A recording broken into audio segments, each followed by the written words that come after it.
दरभंगा जिला के सिमरी थाना क्षेत्र में सोमवार की देर रात डायल 112 की पुलिस पेट्रोलिंग गाड़ी सडवाड़ा से सिमरी जाने के क्रम में विरदीपुर चौक के पास हादसा का शिकार हो गई। पुलिस वैन पलटने से एक पुलिसकर्मी की मौत हो गई, जबकि दो पुलिसकर्मी गंभीर रूप से घायल हो गए, जिनका इलाज दरभंगा डीएमसीएच सरकारी अस्पताल में चल रहा है। वहीं मृत पुलिसकर्मी की पहचान बहादुरपुर थाना क्षेत्र के रगेपुरा गांव निवासी स्वर्गीय महेंद्र पासवान के पुत्र शेखर पासवान के रूप में हुई है, जबकि दो लोग घायल हो गए हैं। घायल की पहचान चालक जीके झा और महिला सिपाही अर्चना कुमारी के रूप में हुई है। वहीं घायल का इलाज डीएमसीएच में चल रहा है। वहीं घटना की जानकारी मिलने के बाद वरीय अधिकारी मौके पर पहुंचकर घटना की जानकारी ली। घटना के संबंध में गाड़ी चालक जीके झा ने बताया कि डायल 112 की पुलिस वैन पेट्रोलिंग करके सडवाड़ा से सिमरी थाना की ओर वापस आ रही थी। इसी दौरान विरदीपुर चौक के पास वैन के सामने एक कुत्ता आ गया, जिसे बचाने के क्रम में गाड़ी सड़क के बगल में तालाब में पलट गई। हादसे के बाद हम लोगों ने महिला पुलिसकर्मी को बाहर निकाला। उसके बाद पानी के अंदर फंसे शेखर पासवान को निकाला। तब तक उनकी सांसें चल रही थी, लेकिन अस्पताल लाने के क्रम में उनकी मौत हो गई। सरवारा से पेट्रोलिंग करके रिटर्न हो रहे थे सिमरी तरफ के लिए जी। उसी दौरान विरदीपुर चौक के पास एक कुत्ता सामने से अचानक आ गया, जिसके बचाने के चक्कर में गाड़ी तालाब के किनारे पलटी मार दिया और पानी के अंदर चला गया। उसी दौरान ये घटना हुई। तो वो जो शेखर पासवान जी मर गए हैं, उसकी आखिर ऐसा स्थिति कैसे हो गया उनका? वो साइड सीट पर वो बैठे हुए थे, पानी में जो गाड़ी पलटी हुआ तो टायर ऊपर हो गया और सिर के बल जो थे वो नीचे पानी के अंदर चला गया। इसी दौरान उनको महिला को पहले निकाले, चिल्ला रही थी, उसके बाद उनको खींचे।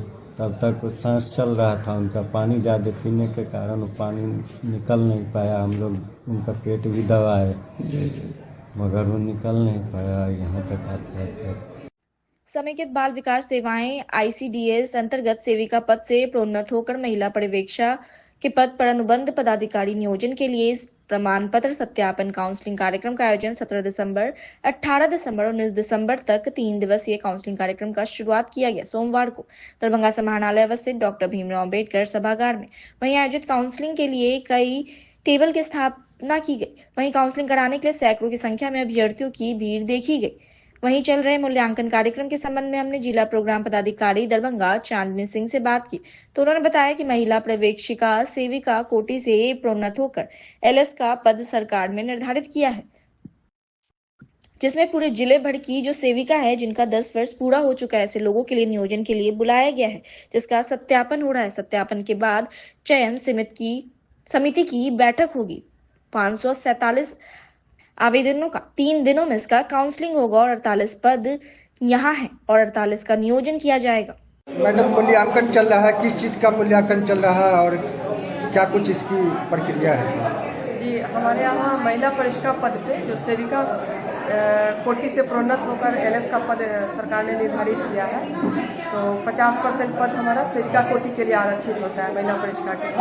तो उसी में हमारी जो सेविकाएं पूरे जिले भर की हैं, जिनका 10 साल सर्विसेज हो गया है और जो सारी क्राइटेरिया फुलफिल करती है, वैसे लोगों को यहाँ पे नियोजन के लिए बुलाया गया है। आज हमारा सत्यापन हो रहा है, उसके बाद चयन समिति की बैठक होगी। चयन समिति की बैठक में सारे जो डॉक्यूमेंट्स इन लोग सबमिट करेंगे, उस आधार पर योग्य निर्णय किया जाएगा। और 547 आवेदिकाएं हम 3 दिनों में हम लोग उनका काउंसलिंग करेंगे और 48 पद हमारे यहाँ 48 को नियोजन किया जाएगा। कहाँ पे ये चल रहा है मूल्यांकन? ये अम्बेडकर सभागार में समाहरणालय पर। कहाँ के आए हैं ये, कौन कौन से? पूरे सभी प्रखंड से आवेदिकाएं हैं।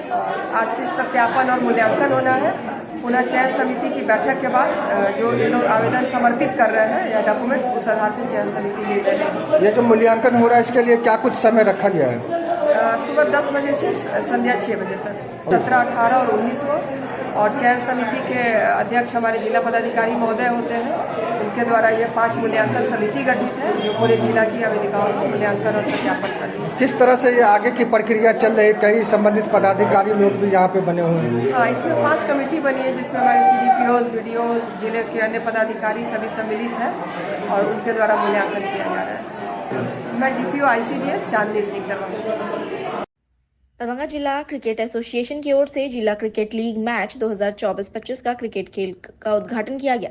दरभंगा के नेहरू स्टेडियम लहरियासराय में मंगलवार को इस खेल के अवसर पर क्रिकेट ग्राउंड में उतरे अनुमंडल पदाधिकारी सदर दरभंगा विकास कुमार और अनुमंडल पुलिस पदाधिकारी सदर दरभंगा अमित कुमार ने संयुक्त रूप से खेल का उद्घाटन किया।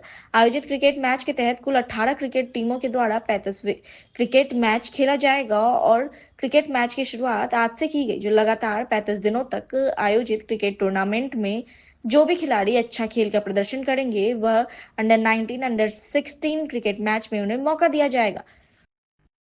क्रिकेट टूर्नामेंट के संबंध में अपने संबोधन में बोलते हुए अनुमंडल पदाधिकारी सदर दरभंगा विकास कुमार ने कहा कि सभी खिलाड़ी अच्छे खेल का प्रदर्शन करें।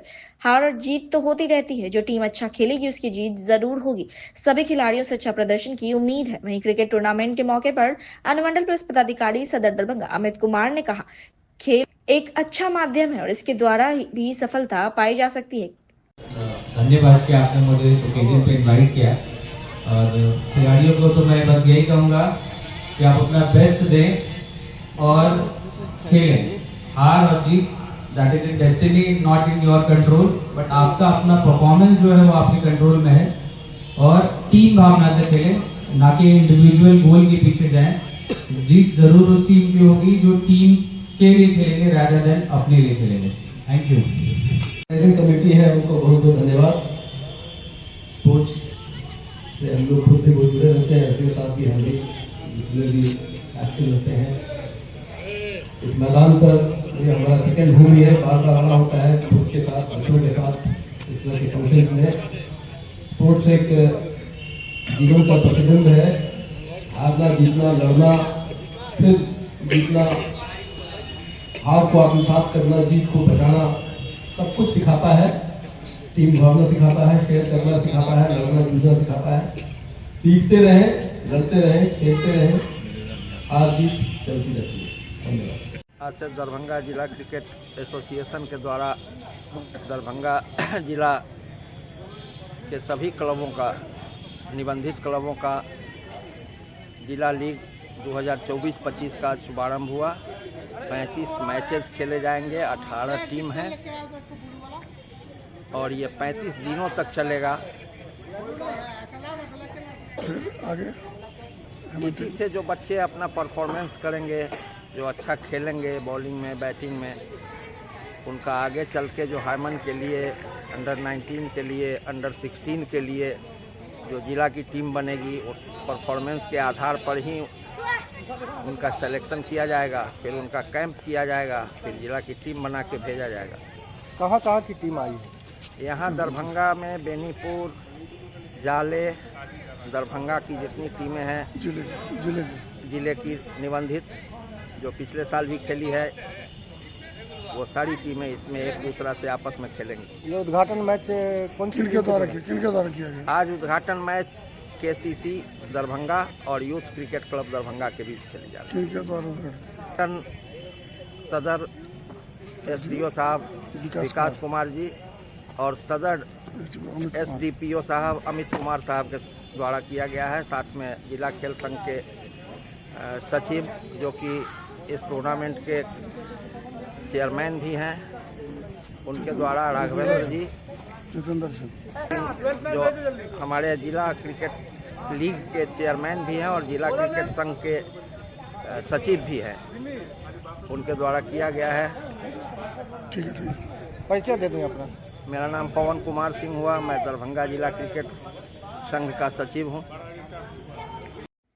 आकाशवाणी दरभंगा प्रसारण केंद्र को पटना आकाशवाणी केंद्र के अधीनस्थ कर रिले केंद्र बनाने के निर्णय के खिलाफ आरवाईए, आयशा, जसम एवं इंसाफ मंच ने संयुक्त रूप से प्रतिरोध मार्च निकाला। प्रतिरोध मार्च मिर्जापुर नगर कार्यालय से लेकर आकाशवाणी केंद्र प्रांगण आकर जनसभा में तब्दील हो गया। जनसभा की अध्यक्षता जन संस्कृति मंच के राज्य उपाध्यक्ष कल्याण भारती ने की।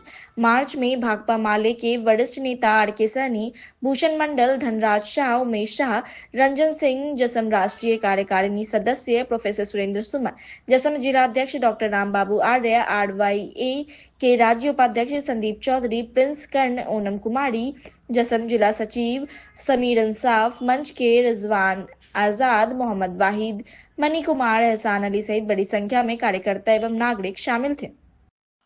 वक्ताओं ने समवेत स्वर में कहा कि आकाशवाणी दरभंगा के स्वतंत्र अस्तित्व को समाप्त करना मिथिला के जनमानस का अपमान है। लंबे समय से मिथिलांचल की अभिव्यक्ति का प्रमुख साधन रहे आकाशवाणी दरभंगा को मुक्त करने के पीछे भाजपा सरकार की क्या मंशा है, यह समझाना कठिन नहीं है। विदित हो कि यहाँ वर्षों से गीत एवं नाटक प्रभाग भी बंद पड़ा है। सुविधाओं के अभाव में बदहाल आकाशवाणी दरभंगा पर सरकार का यह प्रहार असहनीय है। सभी समाज में भ्रामक स्थिति बनाई जा रही है कि सरकार ने रिले केंद्र बनाने के फैसले को वापस ले लिया है।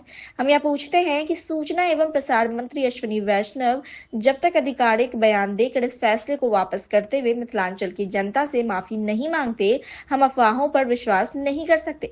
यदि केंद्र सरकार अपने फैसले को वापस नहीं लेती है तो दरभंगा से लेकर पटना तक व्यापक आंदोलन की दिशा में हम अग्रसर होंगे। देखिए, यह दरभंगा रेडियो स्टेशन पूरे मिथिलांचल की जनता की अभिव्यक्ति का एकमात्र केंद्र है और मिथिलांचल में ज़्यादातर लोग मैथिली भाषी लोग हैं।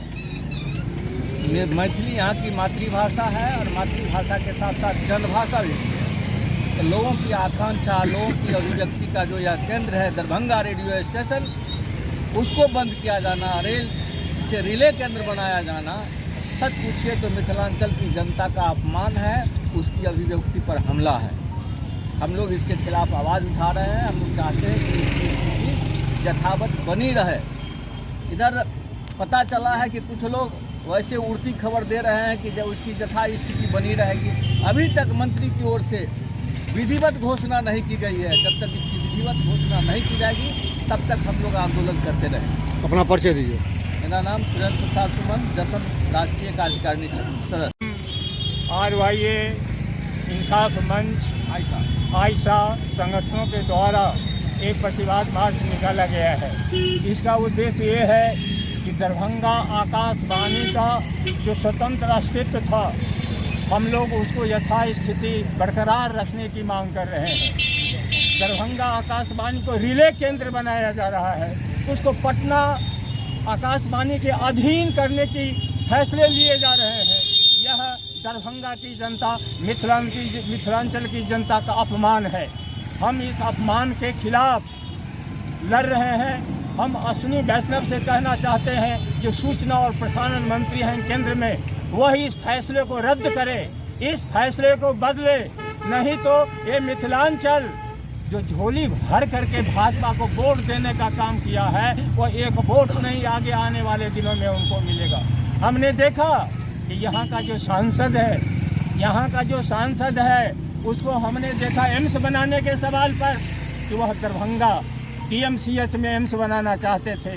बाद में जब जनता खड़ी हुई, जनता लड़ने का काम किया और उनकी लड़ाई के जरिए जब वहाँ शोभन में एम्स का बात चली और स्वीकार किया गया, तब वो उसके पक्ष में खड़े हुए। अभी यही हम लोग देख रहे हैं, अभी यही हमको देख रहे हैं। आज अखबार में वो दिए हैं कि एम्स की तरह ही ये जो दरभंगा आकाशवाणी है और उसका यथास्थिति बरकरार रहेगा। ये बात ये MP बोलते हैं गोपाल जी ठाकुर, हम लोग नहीं मानेंगे। यही बात वो सूचना और प्रसारण मंत्री जो अश्विनी वैष्णव है, जो केंद्र में मंत्री है इस विभाग के, वो बोले, वो स्टेटमेंट दें कि हमने जो गलत फैसला लिया था दरभंगा आकाशवाणी के खिलाफ, हम उसको वापस लेते हैं। जब तक ऐसा वो नहीं कहेंगे, हम बड़े पैमाने पर इस सवाल पर आंदोलन खड़ा करेंगे और दरभंगा सहित पूरे मिथिलांचल का जो अस्तित्व है उसकी रक्षा करने के लिए हम लोग आगे बढ़ेंगे। इसलिए हम लोगों ने निकालने का काम। कहाँ तक प्रतिवाद मार्च निकाले हैं? आकाशवाणी के गेट अभी कहाँ से चले हैं? ये मिर्जापुर चौक से हम लोग निकाले हैं और ये होते हुए हम लोग आकाशवाणी केंद्र के गेट तक जाएंगे और अपनी बातों को वहाँ रखने का। अपना परिचय दीजिए। मेरा नाम RK सही है, मैं भाकपा माले का वरिष्ठ नेता हूँ। नगर विकास विभाग द्वारा इस वर्ष में दुर्गा पूजा के आयोजन को लेकर पुरस्कार वितरण समारोह कार्यक्रम का आयोजन किया गया। दरभंगा नगर निगम के सभागार में मंगलवार को वही पुरस्कार वितरण कार्यक्रम के तहत प्रथम पुरस्कार शारदीय दुर्गा पूजा समिति लक्ष्मी सागर दरभंगा को दिया गया और दूसरा पुरस्कार श्री 108 सार्वजनिक दुर्गा पूजा समिति बालूघाट दरभंगा को दिया गया। वहीं श्री 108 बिना पानी दुर्गा पूजा समिति बंगाली टोला को तीसरा पुरस्कार दिया गया। वहीं दुर्गा पूजा समिति को दिए गए पुरस्कार के संबंध में समारोह के आयोजन को लेकर हमने दरभंगा नगर निगम के नगर आयुक्त राकेश कुमार गुप्ता से बात की तो उन्होंने कहा कि काफी हर्ष का विषय है कि नगर विकास विभाग द्वारा 2024 में दुर्गा पूजा के आयोजन को लेकर पुरस्कार वितरण कार्यक्रम का आयोजन किया गया है। इस पुरस्कार वितरण समारोह के तहत प्रथम और द्वितीय एवं तृतीय पुरस्कार वितरण रखा गया। प्रथम पुरस्कार के रूप में 10,000 रुपए, दूसरे पुरस्कार के रूप में 5,000, तीसरे पुरस्कार के रूप में 3,000 नगर विकास विभाग के द्वारा दिया गया। वहीं पुरस्कार वितरण समारोह के संबंध में हमने दरभंगा नगर निगम की महापौर अंजुम आरा से बात की तो उन्होंने कहा कि नगर विकास आवास विभाग की ओर से चिट्ठी आई थी, 3 कैटेगरी को फाइनल करना था और हम लोग के पास समय भी बहुत कम था। उन्होंने कहा कि अगली बार से हम कोशिश करेंगे कि हर पूजा समिति को हम लोग बताएं ताकि वो अपना मानक पूरा करें। साथ ही उन्होंने कहा कि जो भी इस कैटेगरी में नहीं आए वो अगली बार कोशिश जरूर करें। लोगों ने किया है, लेकिन मैं आपके यहाँ पर सदन से कहना चाहती हूँ कि हम लोग को वहाँ से ऑर्डर मिला था, उसके लिए हम लोगों ने ये चीज रखा गया था। तो अगर मीटिंग में रखा जाएगा, स्टेट कमेटी में इसको लाते हैं, बोर्ड से फाइट करते हैं कि नेक्स्ट ईयर से मुहर्रम कमेटी से भी हम लोग इसी तरीके से अखाड़ियों को भी अगर देंगे तो थोड़ा सा हौसला अफजाई होगा, अगर और कोई बात नहीं है। और फिर से मैं आने वाले सभी खिलाड़ियों जितने भी हैं हमारे पूजा स्थल सभी को ढेर सारी शुभकामनाएं देती हूँ। Thank you so much. Selection करने के बाद आप लोगों ने उसको सम्मानित करने का काम किया है, क्या कुछ क्राइटेरिया था इसको आप लोगों ने सिलेक्शन जो किया है? इसमें जो है देखिए नगर विकास आवास विभाग से एक चिट्ठी आई थी जिसमें हम लोग को मतलब 3 कैटेगरिया को फाइनल करना था। हम लोग के पास बहुत ही कम समय था, लेकिन फिर भी हम लोगों ने इसको पूरी तरह से करने का कोशिश किया कि जो है साफ सफाई, इसका सबसे प्रमुख उद्देश्य यही है कि पंडाल के बीच में जो भीड़ भाड़ में जो व्यवस्था होती है वो सही ढंग से हो पाए और सफाई पर बहुत ज़्यादा हम लोग इस पर फोकस कर रहे थे। सफाई हुआ, डस्टबिन की, फिर जो लाइन बनता है जाने के लिए, शौचालय की व्यवस्था, ये सब का किया जाएगा। 10 मापदंड है इसमें। अभी तो कुछ लोग को पता था, इसलिए इस बार जो है फिर भी हम लोग ने कम समय में कर लिया है, लेकिन अगले बार से हर पंडाल को 10 दिन पहले ही मिल जाएगा, उसको अपना मानक को पूरा करना है और फर्स्ट सेकेंड थर्ड का विनर इसमें घोषित होगा। और मैं यही शुभकामनाएं दूंगी तीनों को कि ये लोग भी आगे रेस में रहें और जो नहीं आ पाए वो अफसोस नहीं करें। ये हर साल होगा सरकार की तरफ से, तो ये हर साल किया जाएगा पुरस्कार वितरण। धन्यवाद। हर्ष का विषय है कि नगर विकास विभाग द्वारा इस वर्ष 2024 में दुर्गा पूजा के आयोजन को लेकर के एक पुरस्कार वितरण का कार्यक्रम हम लोग आयोजित किया गया है, जिसमें प्रथम पुरस्कार के रूप में 10,000 रुपया, सेकंड पुरस्कार के रूप में 5,000 रुपया और थर्ड पुरस्कार के रूप में 3,000 रुपया निर्धारित किया गया है नगर विकास विभाग के द्वारा। और हम लोगों ने इस बार दुर्गा पूजा में जजों का कार्य बना करके सभी पूजा के का सर्वेक्षण किया गया और उनका जो सबसे बेस्ट पूजा पंडाल थे और जो भी मानदंड नगर विकास विभाग द्वारा स्वच्छता को लेकर के और जो भी व्यवस्था थी उसके आधार पर जजों के पैनल ने जो निर्णय लिया उसका आज हम लोगों ने इस कार्यक्रम के रूप में उसको सभी लोगों को पुरस्कार वितरण समारोह के माध्यम से उन लोगों को पुरस्कार की पारितोषिक राशि उपलब्ध कराई है। साथ ही छठ, दिवाली, दुर्गा पूजा में भी जिन नगर निगम के जो भी कर्मी और स्टाफ जिन्होंने काफ़ी अच्छा काम किया है उनको भी हम लोगों ने प्रशस्ति पत्र वितरण देकर के सम्मानित किया। धन्यवाद। कमेटी जो बनाई थी आप लोगों ने, वो किस तरह की कमेटी तैयार की थी? वो तो कमेटी तो इंटरनल हम लोगों की अपनी कमेटी थी, जिसमें नगर निगम के भी बड़े पदाधिकारी थे, उसके अलावा वार्ड काउंसलर लोगों को भी उसमें रखा गया था, जो अच्छे समाज सेवी हैं वार्ड काउंसलर में भी उनको भी रखा गया था, महिला लोगों को भी प्राथमिकता दी गई थी। तो सभी लोगों को मिला करके हम लोगों ने एक कमेटी गठन किया था और उस कमेटी ने पूरे भ्रमण करके दुर्गा पूजा में 7वीं, 8वीं, 9वीं को भी बिजी शेड्यूल में भी जा करके उन लोगों के द्वारा पूरे पूजा पंडाल का भ्रमण किया गया और उसके आधार पर उन लोगों का निर्णय आया है। शांति समिति की बात है, ये सब देखिए तृतीय पुरस्कार के रूप में श्री 108 दुर्गा पूजा समिति बिना पानी क्लब है बंगाली टोला के, उनको 3,000 रुपया दिया गया है, उनके समिति के अध्यक्ष और सचिव दोनों को। और द्वितीय पुरस्कार में श्री 108 सार्वजनिक दुर्गा पूजा समिति बालूघाट, जिनके राजू सनी जी पुरस्कार लेने के लिए आए हुए थे। और प्रथम पुरस्कार जो है वो श्री श्री 108 सार्वजनिक शारदीय दुर्गा पूजा समिति धर्मपुर लक्ष्मी सागर को दिया गया है। धन्यवाद। लगा ये बहुत अच्छा कि दुर्गा पूजा समिति को चयनित करके इस तरह दिया गया, और ये बहुत अच्छी बात है। इससे होगा कि एक जो लोगों के बीच में जो बस ऐसे ही रहते हैं, उनको अब ये जागेगा, हौसला जागेगा कि वो लोग अच्छे से अच्छा अपना पंडाल में करें और पूरा दबाव बना के रखें, ताकि जो है प्रशासन की नज़र में रहे और प्रशासन उसको सम्मानित करे। दूसरी सबसे बड़ी बात की तरफ मेरी खासकर दरभंगा जिला प्रशासन से ये मांग है कि जिस तरह यहाँ का मुहर्रम, चूँकि मैं जिला मुहर्रम कमेटी का अध्यक्ष हूँ, उसी तरह भाई यहाँ का रामनवमी दोनों बिल्कुल एक जैसा होता है और देखने में बिल्कुल भयावह रहता है। मतलब हमेशा खासकर मुहर्रम जो है वो पूरे भारत में वो बहुत मशहूर है। तो मैं चाहूँगा जिला प्रशासन से कि किसी भी हाल में दरभंगा जिला मुहर्रम कमेटी आप रामनवमी कमेटी जो है उन लोगों को भी मतलब हौसला अफजाई के लिए इनाम दिया जाए, ताकि जो अखाड़ा आते हैं या जो खिलाड़ी है उनका हौसला अफजाई हो सके। बहुत बहुत शुक्रिया डॉक्टर अब्दुल सलाम। अभी ये बात बैठक में आई थी कि दरभंगा जिला मुहर्रम कमेटी को भी इस तरह से सम्मानित किया जाए। उप महापौर ने इस बात को आवाज़ को समिति के तौर पर अपनी तरफ से मशवरा दिया है, आप क्या देखते हैं इसको? जी बहुत बहुत धन्यवाद हमारे उप महापौर का, जिन्होंने ऐसी बात को रखी, क्योंकि हमने उनको व्हाट्सएप के माध्यम से कहा था और ये नगर आयुक्त महोदय से भी हमारी बात हुई थी, तो उन्होंने कहा था कि ये विभागीय है, इसलिए हम लोग कुछ नहीं कर सकते, लेकिन आप अपनी बात रखिए। आगे से अगर कुछ ऐसा होता है तो जिला मुहर्रम कमेटी और रामनवमी मुहर्रम कमेटी को भी उसमें जोड़ करके उनको इनाम दिया जाएगा। Thank you.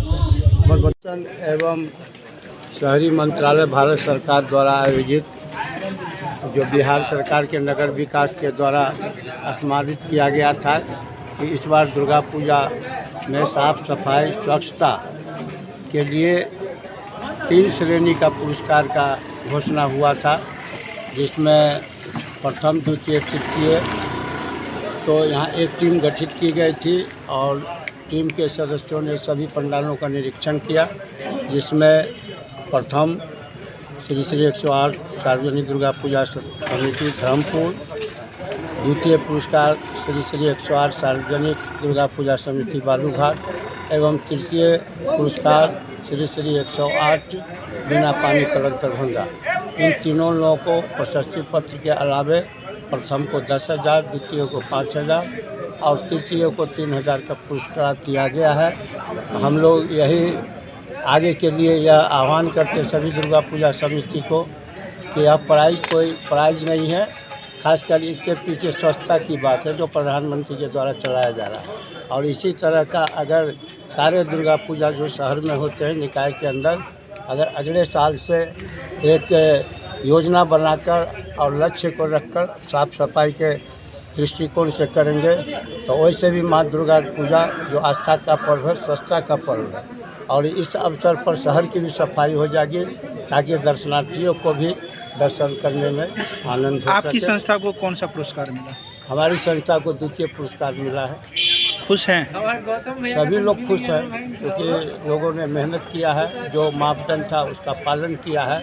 हो सकता है कि प्रथम वाले ज़्यादा मापदंड का पालन किए हो, द्वितीय वाले उससे कम किए हो, तृतीय वाले उससे थोड़ा कम किए हो, लेकिन सभी प्रयास किए हैं। मैं तीनों संस्था को, दुर्गा पूजा समिति को अपनी ओर से सशक्त स्थायी समिति की सदस्य के नाते मैं सभी को शुभकामना देता हूँ, बधाई देता हूँ। हजारों नम आंखों से इस दुनिया को हमेशा हमेशा के लिए अलविदा कह गए पूर्व सैनिक मोहम्मद। हायाघाट प्रखंड के सिधौली पंचायत के सिधौली गांव के रहने वाले 76 वर्ष की उम्र में हार्ट अटैक के कारण उनका निधन हो गया।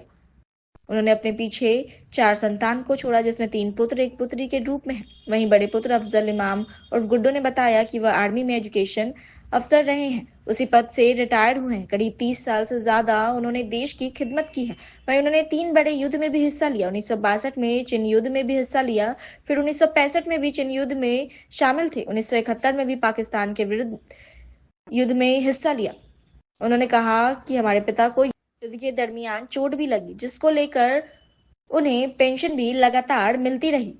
रिटायर होने के बाद जब वो गांव लौटे तो उन्होंने देखा कि एजुकेशन लेवल बहुत खराब है। खुद आर्मी में एजुकेशन अफसर रहे हैं तो उन्होंने गांव में आकर एक पब्लिक स्कूल खोलने की कोशिश की, तो हम लोगों ने भी उनका साथ दिया, जिससे कि गरीब बच्चों को अच्छी शिक्षा हासिल हो पाए।